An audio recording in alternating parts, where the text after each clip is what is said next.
সারাদিন রোজা রাখার পরে বাসার সবাই ক্লান্ত হয়ে পড়ে। শুধু ক্লান্ত হয় না বাড়ির বউটা, কারণ সে তো পরের বাড়ির মেয়ে। আর বাড়ির বউ যদি ক্লান্ত হয়ে পড়ে তাহলে সংসারের কাজ করবে কে? আসসালামু আলাইকুম। আশা করছি সবাই অনেক ভালো আছেন। আলহামদুলিল্লাহ, আমিও ভালো আছি। দেখতে দেখতে 7 রমজান শেষ হয়ে গেল, আর বাকি কিছু রমজান আছে। কিভাবে যে শেষ হয়ে যাচ্ছে, আসলে সময়টা খুবই অল্প হয়ে গেছে। আগে রমজান মাস একটু সময় লেগে শেষ হতো, কিন্তু এখন রমজান শুরু হতে হতে 7 রমজান শেষ হয়ে গেল। তো এদিকে আমি বেশি করে ছোলা সিদ্ধ করে ডিপ ফ্রিজে সংরক্ষণ করে রেখে দিচ্ছি। এতে করে আমার সুবিধা হবে, গ্যাসটাও বেঁচে যাবে। তারপরে আমি বেশি করে ডাউল ভিজিয়ে রেখে দিয়েছিলাম, এখন ব্লেন্ডার করে ফ্রিজে রেখে দিব। আসলে রমজান মাসে সারাদিন কিন্তু টুকটুক করে অনেক কাজই করতে হয়। অন্যান্য মাসের থেকে রমজান মাসে কাজ বেশি হয়, আমি সব সময়ই মনে করি। আর বাসায় যদি নিজে নিজে কাজ করতে হয় তাহলে তো কোনো কথাই নেই। আর ঘরে বাচ্চা কাচ্চা থাকলে যেটা হয় আর কি, তাদেরকে এক্সট্রা করে তাদের দিকে খেয়াল রাখতে হয়, তাদেরকে খাওয়াইতে হয়।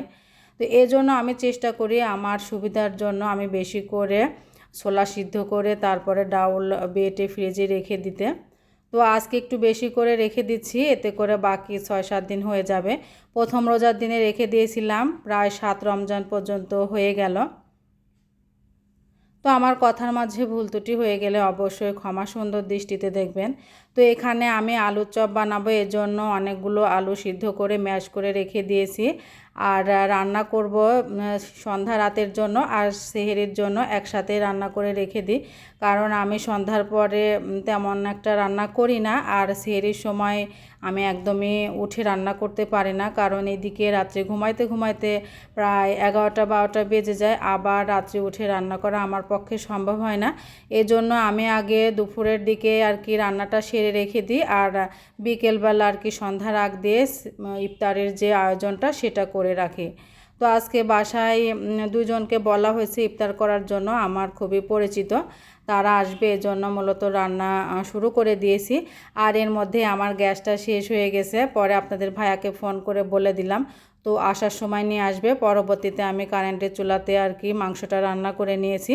আর এদিকে আলুর চপগুলো সুন্দর করে বানিয়ে ফ্রিজে রেখে দিলাম, এতে করে আমার সুবিধা হবে। আর এখানে আমি ফল কেটে রেখে দিলাম, এতে করে ইফতার বাড়ার সময় সুবিধা হয়। আর আপনাদের ভাইয়া কিন্তু সব সময় ইফতারের যে প্লেটগুলো বাড়া ওইগুলো ওই বাড়ে, শরবত বানানো ওটাও ওর কাজ, শুধু আমি রান্না বান্না করে দিই, এতে আমার সুবিধা হয়। আপনাদের ভাইয়া এই কাজটুকু আমাকে পুরো রমজান মাস জুড়েই সাহায্য করে আর কি। আর আমরা সব সময় শরবত খাই লেবু দিয়ে আর আখের গুড় দিয়ে আর কি। এটা কিন্তু খুবই উপকার, কারণ সারাদিন রোজা রাখার পরে লেবুর শরবতটা সবথেকে বেশি উপকারী। তো যাই হোক, সবাই ভালো থাকবেন, সুস্থ থাকবেন।